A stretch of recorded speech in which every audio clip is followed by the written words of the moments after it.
You ever get one of those ideas that you think is a little bit overdone, but you gotta try it anyway? Let's see what this one does.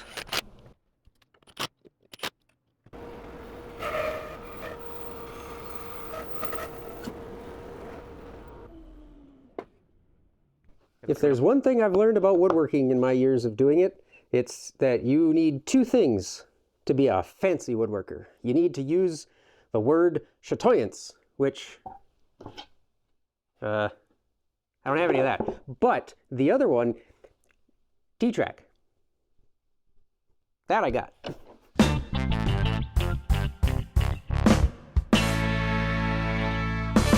Hey, it's Mosquito, also known as Chris. Welcome to the shop. This is a mosquito bite. Yeah, okay, so I've got a lot of logs that I've been kind of neglecting for a while. I've got an apple tree that I had cut down because it died. And so I've got that log that I need to get kind of processed up before it goes bad. It's cold, it's winter, it sucks outside. I don't feel like trying to do all my chainsawing stuff outside in the snow to get these things cut down and ripped in half. So I've got this bandsaw. Let's see if we can use that. This is just going to be a kind of quick overview and sort of show you what I did to build this. It's pretty simple. Like, there's not too many steps to it. I used a router table to cut the groove. I used my radial arm saw to do these. You could probably do that on the table saw with a crosscut sled or a miter gauge. I just had radial arm saw, so I figured it was probably the fastest thing that I could do. And then some T-track, some shelving brackets, and some T-track hardware, and a runner, which you can make your own out of some hardwood or something instead of having these, whatever, HDPE, high density polyethylene. Yeah, that's the thing. So anyway, let's see how this thing works and then how I put it together.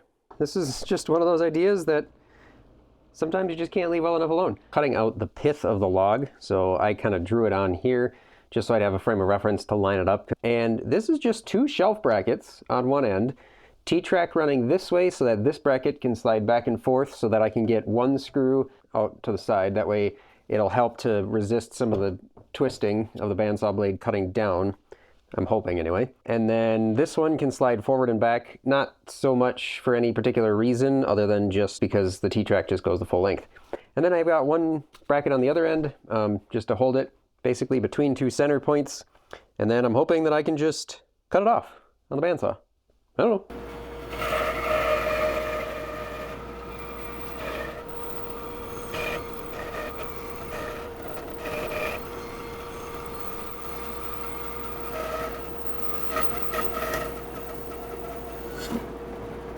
Okay, now I've got the log flipped because I want to cut off the other side.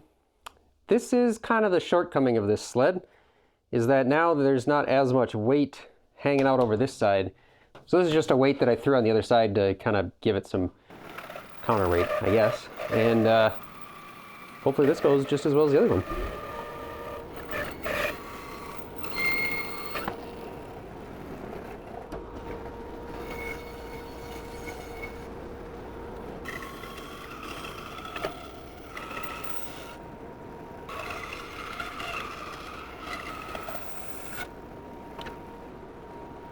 This is sort of one of those overcomplicated jigs, but it actually worked pretty well, almost better than I thought. There's a few nuances that I wouldn't mind changing if I was doing this again, and one of those would probably be this T-track in just a little bit, and then putting some sort of wooden jaws. So attach wooden jaws to the shelf brackets, and then be able to get it that much closer. Anyway, that was just one of the things that I was working on, and I thought I would bring you along for the ride, and maybe somebody out there find it useful. Let me know if you have any ideas for things that I could like bolt on or screw onto these things. Like thinking maybe a V-block setup. So if I wanted to cross cut some logs, I may be able to do that. So I can just kind of chunk them up and then put them in here to cut them in half or something like that. That might work out fairly well. I don't know. We'll have to see where this goes, but hopefully it can be useful for something else because it's kind of big. And I don't like big fixtures or jigs in my shop if they're kind of single purpose. They'd kind of annoy me after a while. So anyway, I appreciate those of you that stuck around, and I will catch you in the next one.